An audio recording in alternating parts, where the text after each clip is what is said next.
Cada cierto tiempo en nuestras vidas hay algo que te puede dejar marcado. Y no lo digo tratando de decir algo bello o poético.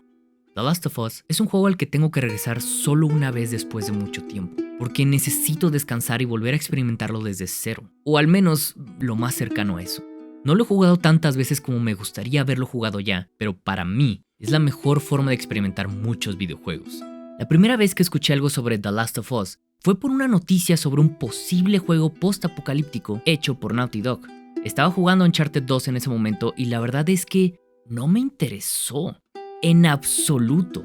Pero hubo un momento clave en la vida de este título que creó la expectativa para el mundo entero. Y fue en esa presentación en la E3 del 2012.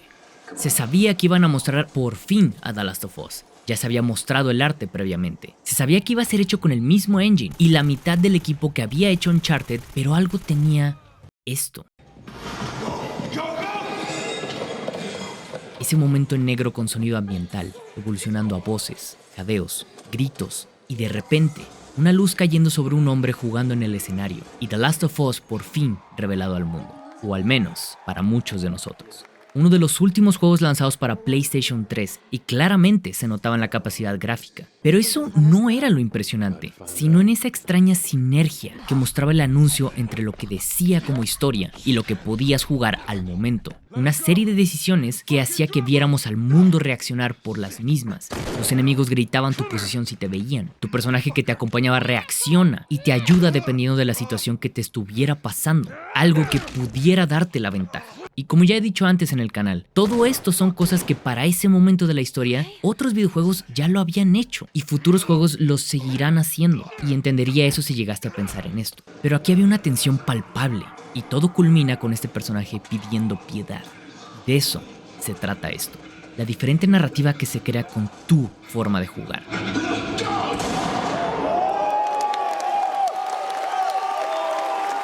Algo en mí cambió aquí y nunca lo voy a olvidar.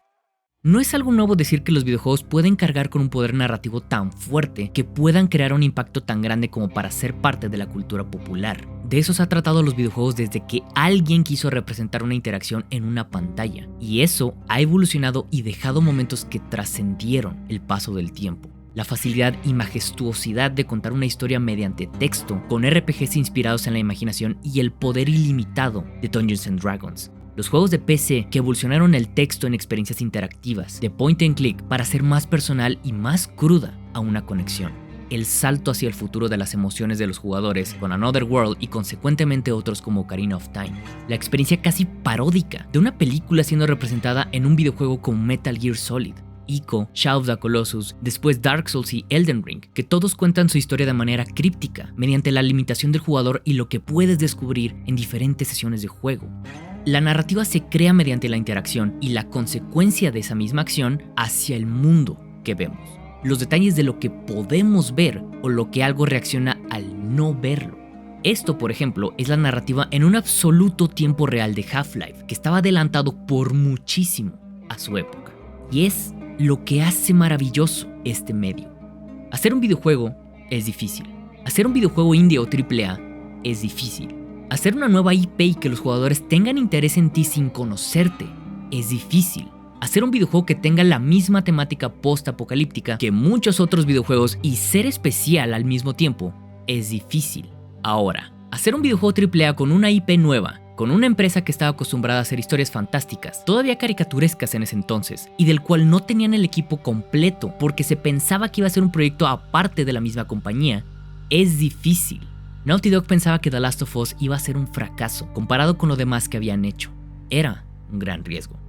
Hay una razón por la que este juego ha sido uno de los temas de tantos debates. Ha sido alabado, ha sido menospreciado, ha sido analizado y ha sido jugado por millones de personas a lo largo de ya considerables años. Y probablemente lo van a seguir haciendo. No es un juego para todos y no estoy aquí para convencer a nadie. Ya lo he dicho varias veces en el pasado, tiene errores en algunas cosas, aunque es increíble en otras.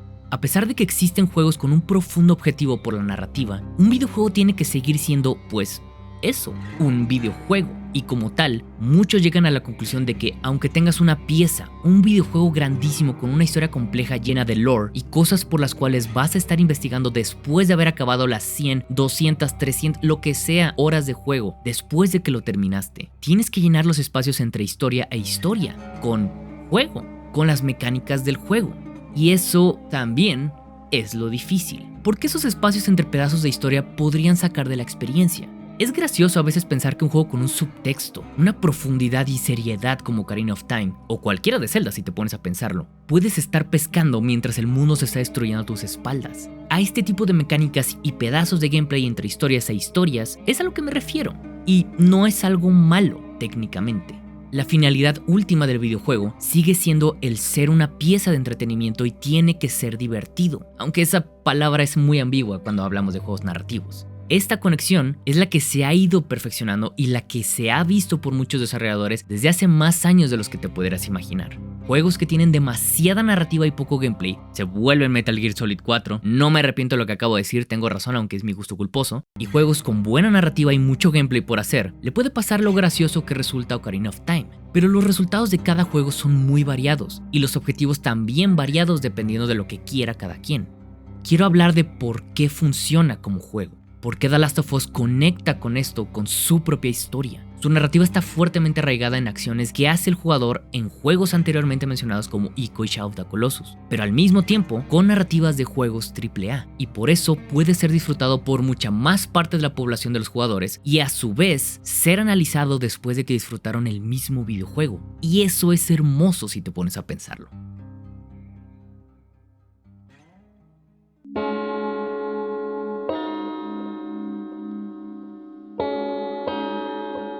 Hay una diferencia muy grande y fundamental entre la narrativa de una película, libro o teatro y la narrativa de un videojuego. En la primera el espectador es pasivo y en los videojuegos es activo.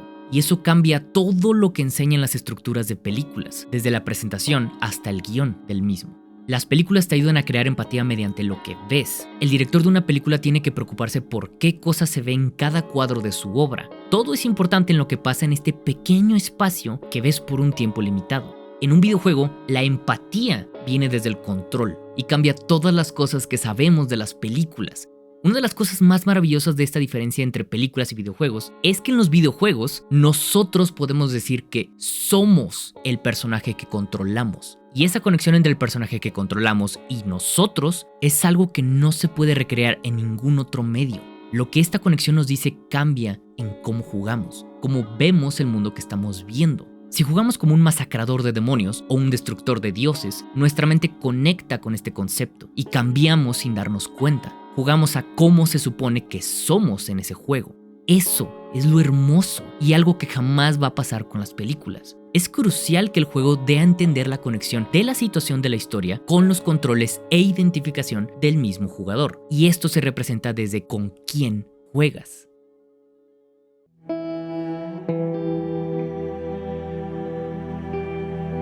El juego tiene que iniciar con el mejor contexto posible, y Naughty Dog lo sabía. Este nivel es una masterclass en cómo dar a entender a qué va tu juego sin dejar de ser jugable. En serio, me encanta este nivel todavía. La idea original de este nivel prólogo era que fueras Joel y te encontraras con los primeros infectados para llegar a rescatar a Sarah, su hija. Pero teniendo en cuenta la identificación del jugador con lo que controla, se llegó a la conclusión de que lo mejor era ser Sarah, no Joel. El prólogo cumple con el sentimiento de vulnerabilidad que quiere transmitir el juego porque en primer lugar te pone en los zapatos de alguien que sí es vulnerable. Tú eres Sarah. Ves el mundo a través de los ojos de un personaje indefenso. Las cosas están pasando a tu alrededor. Puedes leer mensajes de un celular, puedes asomarte por las ventanas, puedes leer el periódico, puedes ver la carta que vas a dejar, o simplemente puedes ignorar todo esto que acabo de decir. Dependiendo de lo que veas, es lo que el jugador entiende de la historia. Y por eso los videojuegos demuestran cómo son un medio tan diferente. Puedes ver lo que quieras en el carro y entiendes más de lo que pasa, o podrías solo enfocarte en ver hacia enfrente. Depende totalmente de ti. Aunque bueno, el juego te puede forzar a ver cosas que sean puntos clave como explosiones o lugares en donde tienes que ir para tú no perderte. La secuencia de Joel en el prólogo después de utilizar a Sarah es simple, pero sigue cumpliendo lo mismo que la secuencia de Sarah. Ve para todos lados porque hay tanto que está pasando, pero enfócate en tu tarea. Es tu responsabilidad cada decisión que tomas, aunque el mismo juego te está guiando. Y sí, sigo sin superar este nivel. Los personajes no son un lienzo en blanco y tampoco conocemos a los mismos desde el inicio de sus vidas. Son personas que están reaccionando a lo que está pasando en ese mismo instante de la historia. Y gracias a lo que dicen, a lo que no dicen, a lo que hacen, el cómo reaccionan o cómo simplemente hablan, nosotros como jugadores o espectadores armamos el background de ellos. Y eso da rejugabilidad como juego porque muchos aspectos pasan por alto y no los culparía si no los ven. Son muchas veces cosas minúsculas que hasta por las microexpresiones de personajes en 3D de un juego de 2013 puedes entender. Y eso es una de las cosas que más le dieron valor como un medio interactivo y como algo de entretenimiento que tiene historias similares muy parecidas a cosas postapocalípticas o de zombies. Esto que estoy diciendo es lo que magnifica el remake. Esto ya lo daba a entender el juego originalmente y ahora hace mejor lo que es más importante para el videojuego. Lo que te dice mediante las acciones y expresiones de los personajes. Y al final de la secuencia del prólogo, pues llegamos a esta escena que todos sabemos qué pasa. Y título de inicio. Esto es The Last of Us.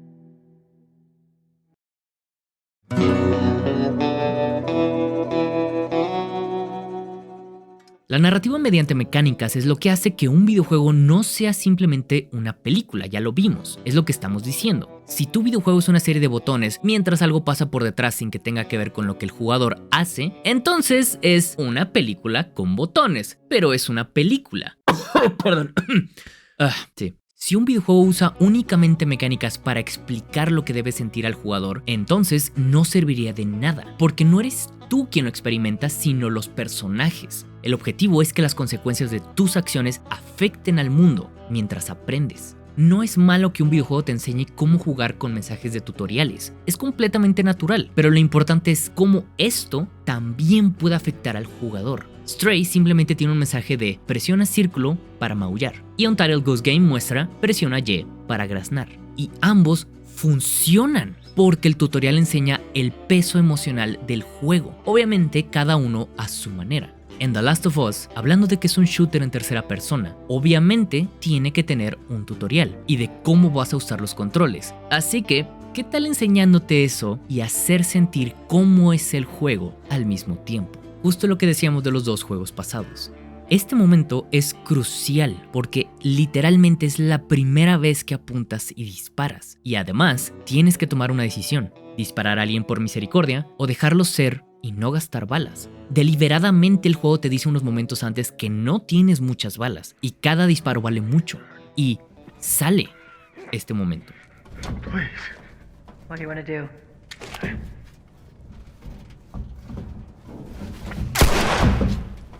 Es una forma de enseñar una mecánica y ponerle un valor emocional al juego al mismo tiempo. Y esto es lo que hace todo el tiempo The Last of Us 1. Es algo que podría dar lo mismo en cualquier otro juego del mismo estilo, pero el valor emocional que se le pone cambia completamente la sensación y el impacto que va a generar.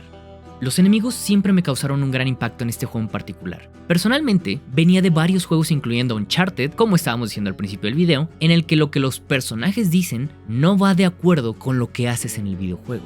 Es un término muy famoso de videojuegos que no voy a mencionar porque esto no es un chiste. El personaje puede mencionar que es un héroe y no está feliz de lo que hace, pero en el juego terminó matando más de 200 personas sin ningún remordimiento. Sí, te estoy viendo Uncharted 2. Claramente hay juegos en los que evitan esta disonancia cuando los enemigos son robots o son monstruos sin conciencia, o simplemente cuando el personaje realmente no le importa que está haciendo esto porque está acostumbrado, y por ende, tú estás acostumbrado. Y comunicar eso en un juego es difícil también, porque puede resultar en una experiencia que te saca de contexto o te conecta mucho más de lo que debería. En The Last of Us, el descenso de un personaje como Joel se siente porque los enemigos reaccionan ante estas mecánicas. Joel es un asesino en un mundo destruido y causa miedo en los demás. Lo que dicen y hacen los demás personajes ajenos a ti es lo que te guía en lo que debes de sentir. Vamos a hablar de esto más adelante con Ellie de ejemplo, pero los enemigos gritan lo que piensan y puedes escuchar que hablan de Joel como un loco matando a todo su paso.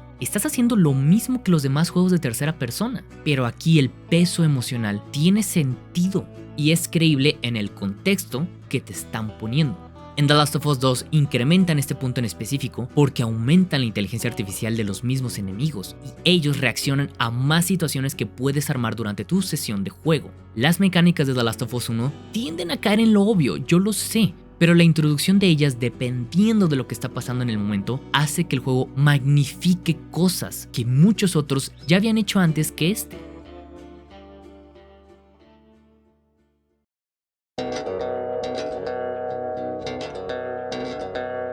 Una de mis mayores quejas que yo llegué a decir con el level design de The Last of Us 2 es que el realismo se vuelve tan palpable que eso afecta en la dirección del jugador. Quiere decir que como todo el mundo es igualmente realista, los colores son como deberían ser en la realidad. Y por lo mismo, no puedes emitir el juicio correcto como jugador de saber cuál de todos los posibles caminos que tienes disponibles es el principal camino para continuar la historia. Me pasó varias veces jugando The Last of Us 2 que por estar explorando diferentes cuartos para encontrar materiales, uno de esos cuartos que estaba entrando era el camino principal sin yo saberlo y entraba a un punto sin retorno porque yo no había entendido que esa puerta que se veía igual que todas las demás era el camino principal del juego. A veces, demasiado realismo puede jugar en tu contra. En cambio, The Last of Us 1 es claro en esto de principio a fin, pero ¿cómo? La estructura de sus niveles siempre te guían hacia el camino principal. Los mismos caminos están hechos para que, al final de lo que alcanzas a ver, la colorimetría, aunque sea a veces un poco no realista, ayuda a saber qué es parte interactuable y qué no es. Por ejemplo, las puertas y lugares donde puedes brincar que tienen un resaltante color amarillo o blanco. A esto nos referimos con colores no realistas, pero que ayudan muchísimo al level design. Si algo es el camino correcto, la ambientación te lo tiene que decir. Y esto lo hacen mucho, por ejemplo, en el nivel del hotel, en el que constantemente usan las luces de las ventanas para decir por qué camino es el correcto en todo un enorme hotel destruido. Cumpliendo la estructura natural de un nivel lineal como la que tiene The Last of Us 1, a comparación de otros juegos narrativos, le juega mucho a favor porque nos enfocamos en pequeñas tareas que están maquiladas a ser parte de la experiencia en su totalidad. Eso es parte del control que tiene como un juego narrativo. Juntar cosas y conseguir secretos es parte también fundamental de lo que da rejugabilidad a un nivel claramente, todos sabemos eso. El extra que puede otorgar poner una mecánica como esta en un level design lineal es que los personajes reaccionen a eso, pero lo tiene y ayuda a recordarlo como la experiencia en su totalidad. Ellie, found another one of them comics you've been reading.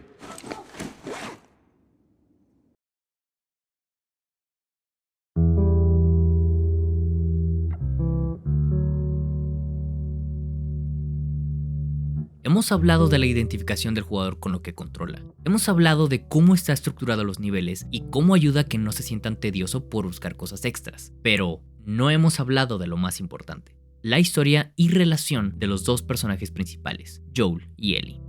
¿Cómo puedes sentir una relación? ¿Cómo puedes enseñar al jugador a sentir la evolución de dos personajes mediante mecánicas de juego? Y todo más dentro de un juego narrativo. Eso es lo que Ellie responde en The Last of Us. En The Last of Us hay momentos clave en los que se muestra algo del juego con una cinemática o con gameplay, y depende mucho de lo que el juego quiere decirte. Sobre todo, las cinemáticas se usan para cosas específicas que el gameplay no podría hacer, como expresiones faciales que debes entender que los personajes tienen o puntos claves de la historia que no puedes ver. Las introducciones de personajes son el claro ejemplo de esto, porque necesitas primero el contexto y luego el desarrollo lo vas sintiendo mediante las mecánicas. Ellie es introducida en una cinemática y en los primeros segundos sabes a quién conoce y cómo es ella hacia Joel.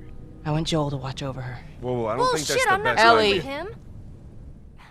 Sabes por el contexto del prólogo del juego por qué Joel no quiere esa relación. Y si The Last of Us no hacía esto bien, el juego no funcionaría de la manera que lo hace. Realmente esto es el corazón del juego. Todo lo demás que dijimos lo incrementa, sí, pero esto es la base y los fundamentos de por qué el juego tiene este impacto. Y sí, como juego. Técnicamente, Ellie como inteligencia artificial no es tan compleja como muchos otros acompañantes de otros videojuegos. Ella no puede morir. Podrías estar en el peor momento a punto de morir con un clicker persiguiéndote y ella simplemente está ahí sin correr peligro. Y a veces eso puede ser gracioso, yo lo sé. te saca del contexto de lo que pasa en el gameplay, y es un error, claramente. En esto específicamente no es perfecto.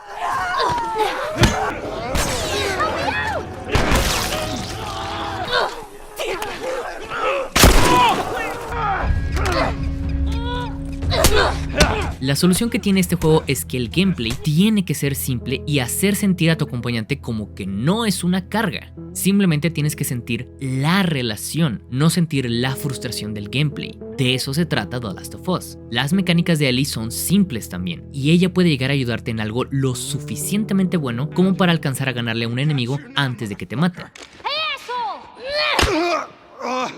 Estas son muchas variables en su inteligencia artificial, que pueden cambiar cada sesión dependiendo de la posición del jugador o de la misma Ellie. Podría nunca ayudarte o podría estarte ayudando a cada rato, depende.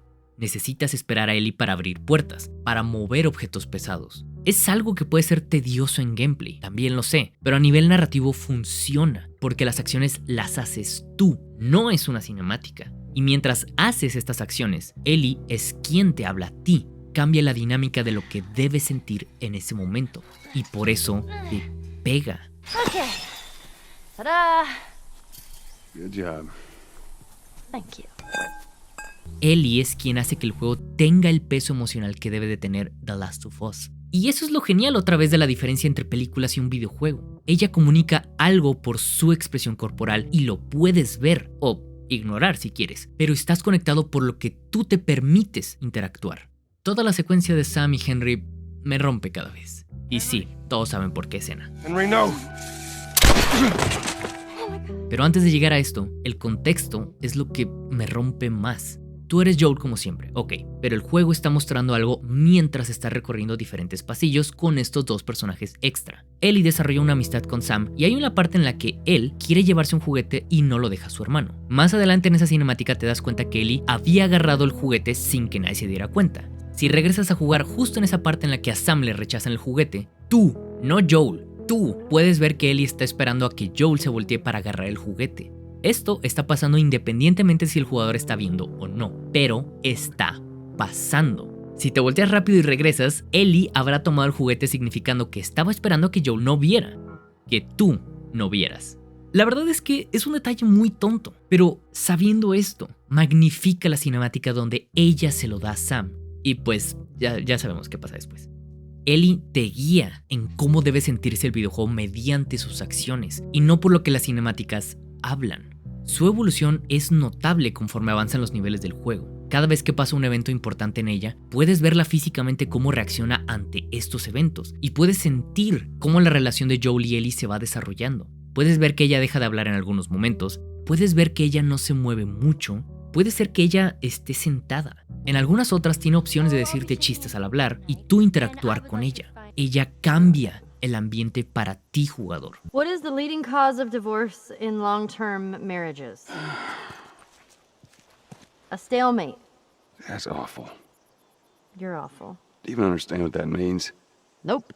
Es una táctica que usa muchísimo Naughty Dog y es efectivo porque refuerzas lo que la cinemática previa pudo decir y la reacción de los personajes a esa cinemática lo sientes mediante el gameplay y lo que hacen los personajes. Después de que Ellie haya usado un arma para salvar a Joel, él no está contento después de esto, pero no sabe cómo expresarlo y la interacción entre ellos se vuelve tensa. Esto es visible con las cosas que puedes hacer y decir con Ellie. A esto nos referimos. En el cine, esto puede ser obvio porque el director quiere que lo veas, pero aquí tienes que entender que la persona que te acompaña se comporta diferente. El nivel del invierno es uno de los momentos más importantes del juego, después de que el juego te muestra que Joel sobrevivió apenas a un ataque. En ese momento controlas a Ellie por primera vez en el juego. En ese momento cambia tu percepción y ahora eres Ellie. El gameplay es diferente y lo sientes, y toda esta secuencia es un nivel trágico. Es la caída total de Ellie y la maduración que no quería hacer. Ella es engañada y después de una batalla contra quien la engañó, están a punto de matarla. Ellie se resiste, trata de liberarse, trata de aferrarse a no hacer lo que tiene que hacer, pero el mundo la ha obligado. El mundo es cruel, el mundo está podrido y no dudará en hacerte lo mismo a ti. Tienes la opción de tomar el arma y solo hay una manera de sobrevivir, y es ser igual que los demás. Ahora ya no es una niña, se lo acaban de arrebatar. Termina justo aquí.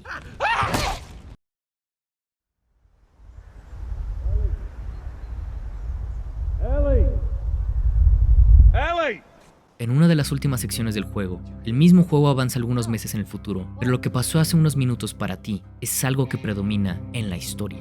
Todo el tiempo Ellie fue la optimista, la inocente, la niña pues, y ahora está callada y sientes en el gameplay que algo está mal. La relación se siente dañada, tienes que insistir para poder hablar con ella y ella apenas puede responder. Esta es una parte del juego que cambia el ritmo de lo que llevas jugando y es una genialidad.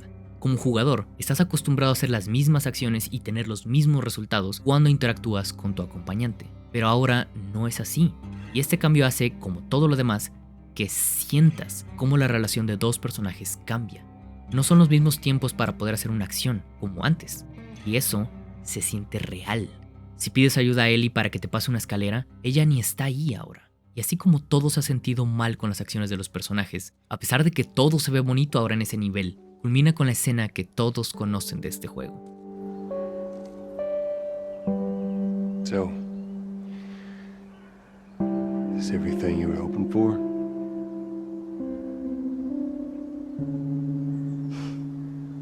It's got its ups and downs, but you can't deny the view, though. Después de esto, podrías no hablar con ella. Eso es tu decisión. Pero es cuando entiendes que ella tratará de ser la misma, pero no hay vuelta atrás. Se volverá a maravillar, sí, pero algo ya se rompió. Para siempre. Y lo sabes. It can't be for nothing. Y solo es la calma antes de la tormenta. El juego llega a su clímax. El jugador ha aprendido lo que ha aprendido Joel con la empatía mediante el control que mencionamos. De lo que ha significado cada punto clave de la historia y cómo ha cambiado el gameplay y la dinámica de la relación de ambos personajes. De cómo Joel acepta y se deja ir por el sentimiento de aprensión hacia Ellie, después de la pérdida que tuvo en sus propios brazos al inicio del juego. De cómo hemos llegado hasta aquí y llegas a la inevitabilidad del propio miedo de Joel que se transmite a ti, jugador. Ellie tiene que morir. Esta secuencia de gameplay es igual que cualquier otra secuencia del juego, pero el significado de las acciones es lo que hace sentir a un nivel final. No hay un villano final, no hay un jefe, no hay algo extra. Solo es lo mismo de siempre, pero con un aprendizaje distinto. Y funciona como videojuego y funciona como narrativa. Esto es la genialidad y el resumen de The Last of Us. Llegas con Ellie, están a punto de hacerle la operación y esto no es una cinemática. No te van a decir qué tienes que ver o qué tienes que sentir. El juego está corriendo. Si te tardas, a Joel lo van a matar. Joel está sin moverse. Tú estás sin moverte. Todos están esperando a ver qué vas a hacer. Y el juego hace lo mismo que ha hecho desde que te ha enseñado a jugar. Espera tu decisión. No la de Joel, la tuya. Tú eres quien está aquí y sientes lo que él siente. Nos deja una sensación anticlimática el que esto vaya a ser el final. Nos sentimos igual que Joel, como si nos hubieran arrebatado de algo, por lo que entramos en el mismo estado de Joel que nos lanzamos por ella. Sin embargo, nuestros sentimientos empiezan a salir en esta secuencia tan confusa. Incluso la cámara tiene este efecto que te lo dice. Todo lo ves raro. Cuando estamos escapando del hospital, esto es una paralela del inicio del juego. Joel carga una vez más a su hija en brazos, enfocado en ponerla a salvo, corriendo por su vida y escapando de su realidad. Hasta que llega con Marlene, Joel ha vuelto al mismo lugar en el que estuvo hace más de 20 años, con lo que más quiere, amenazado tras la mira de un arma. Pero esta vez, Joel es alguien más. Tú también eres alguien más. Alguien que esta vez no va a negarse lo que siente. Alguien que no ha luchado tanto como para perderlo todo de la misma manera, por lo que mata a Marlene. Joel finalmente se pone a sí mismo primero y lo entendemos con él. You just come after her.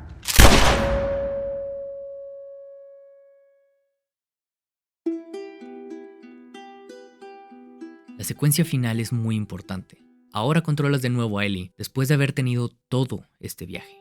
Después de haber entendido cómo es esta relación y cómo sentiste que fue evolucionando. Después de sentir cómo Ellie cambia hacia contigo, Joel. Después de haber sentido el peso emocional de tomar una decisión como la que tomaste en el hospital. Después de saber que Joel le mintió. Después de que viste en la cara de Ellie en el carro que ella sabe que algo no cuadra. Después de todo, eres Ellie. De nuevo sientes lo que ella siente. Y es horrendo. Joel es ahora quien te guía cómo debe ser esta situación. Y se siente forzado. Se siente irreal. Joel es el villano aquí y no tienes a otro lado donde ir más que ir hacia con él. No puedes correr, no hay hacia dónde siquiera. No hay objetivo, no hay nada. Eres un rehén y todo culmina con una cinemática que nos muestra a ellos, sus caras en una última interacción. Han pasado años desde que he visto este final y no lo he superado del todo. Es devastador y un triunfo de lo que quería transmitir desde un inicio The Last of Us. No hay bien o mal cuando se trata de proteger a los que amas, solo hay tonos grises. Así como pienso lo que te hizo sentir este juego, la parte 2 es lo que igualmente me hace pensar que ambos juegos cumplen exactamente lo que querían, pero obviamente tenían objetivos muy distintos, y eso es lo que a veces nos cuesta trabajo ver. Ambos juegos son una genialidad en lo que quieren transmitir. El primero es entender que Joel tiene que aferrarse para vivir, y el segundo es entender que Ellie tiene que dejar de aferrarse para vivir. Las dos caras de una moneda que tratan sobre el control de los demás para sentirnos bien. Más allá de lo increíblemente caro que es hacer un videojuego, y todavía más un videojuego AAA como The Last of Us 1 en su momento, y ahora su remake, de las producciones de demás compañías que son espectáculos visuales o que sus juegos abordan un sistema de gameplay con recompensas diarias para mantener una audiencia generando dinero con creadores de contenido que siguen haciendo relevante el juego sin consecuencias reales. The Last of Us 1 realmente se mantendrá vigente y sigue siendo igualmente impactante después de tantos años por la facilidad de comunicar algo mediante el inteligente uso de cinemáticas, el uso de mecánicas que conectan con el jugador y la forma de decir tanto con una tecnología que se ha mejorado ya hoy en día en una cinemática final que solo dice 3 líneas de diálogo y una mirada larga, una mirada que sabemos qué está diciendo, sabemos qué está pensando Ellie, sabemos qué quiere decir. Sabemos que no puede decir. Sabemos la mentira que está a punto de vivir y aceptar de ahora en adelante que va a vivir en este mundo. Ahora que Joe le quitó todo al mundo, cuando el mundo le quitó todo a él. Ahora que le quitó el sentido a Ellie. Y aún así, ella solo dice: